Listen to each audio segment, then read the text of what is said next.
The Alchemist বইটির লেখক হলেন ব্রাজিলের বিখ্যাত উপন্যাসিক পাওলো কোয়েলহো। 1948 সালে ব্রাজিলের রিও ডি জেনেরোতে তার জন্ম। লেখালেখি শুরু করার আগে তিনি গান লিখতেন এবং থিয়েটারের সাথে যুক্ত ছিলেন। 1988 সালে দ্য আলকেমিস্ট প্রকাশের পর তিনি বিশ্বজুড়ে ব্যাপক খ্যাতি অর্জন করেন। বইটির মূল বিষয়বস্তু: বইটিতে সান্তিয়াগো নামের একজন স্প্যানিশ মেষপালক বালকের গল্প। সে তার স্বপ্নের গুপ্তধনের খোঁজে মিশরীয় পিরামিডের উদ্দেশ্যে যাত্রা শুরু করে। যাত্রাপথে সে বিভিন্ন মানুষের সাথে পরিচিত হয় এবং জীবনের গভীর দর্শন ও নিজের ব্যক্তিগত কিংবদন্তি অর্জনের শিক্ষা লাভ করে।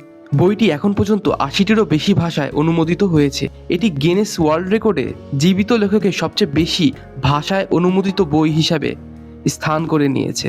বইটি সারা বিশ্বে জনপ্রিয় হলেও এটি সবচেয়ে বেশি সাড়া ফেলেছে ব্রাজিল, মার্কিন যুক্তরাষ্ট্র, ভারত এবং দক্ষিণ কোরিয়ায়। মধ্যপ্রাচ্যের দেশগুলোতেও এর ব্যাপক জনপ্রিয়তা রয়েছে।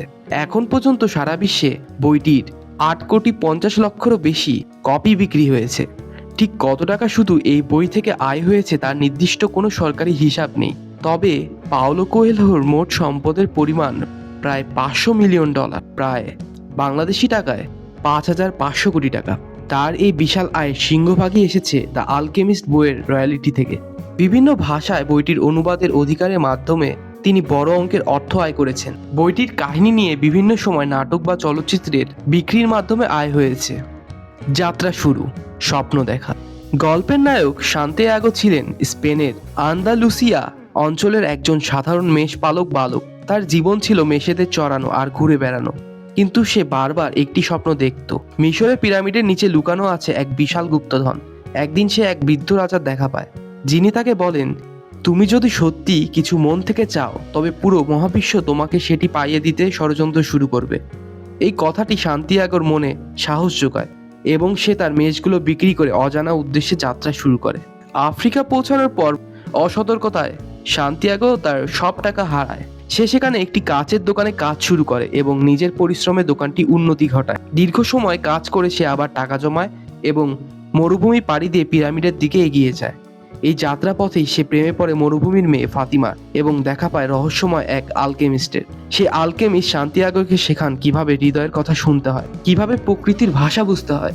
তিনি তাকে বোঝান যে গুপ্তধনটি বড় কথা না, এই যে দীর্ঘ পথ পাড়ি দিয়ে সে এত কিছু শিখলো এবং কত মানুষের সাথে পরিচিত হলো, এই অভিজ্ঞতাটাই আসল অর্জন।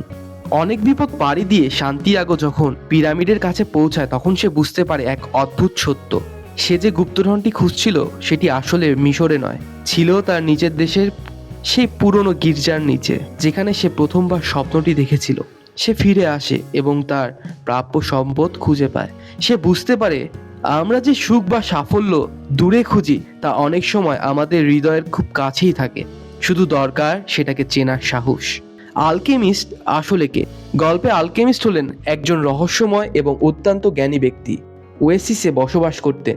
তিনি জানতেন কিভাবে প্রকৃতির সাথে কথা বলতে হয় এবং কিভাবে নিজের আত্মার শক্তিকে কাজে লাগিয়ে অসম্ভবকে সম্ভব করা যায়। তিনি সান্তিয়াগোকে তার গন্তব্যে পৌঁছাতে এবং নিজের পার্সোনাল লেজেন্ড বা জীবনের উদ্দেশ্য খুঁজে পেতে সাহায্য করেন। এটা কি কালো জাদু ছিল?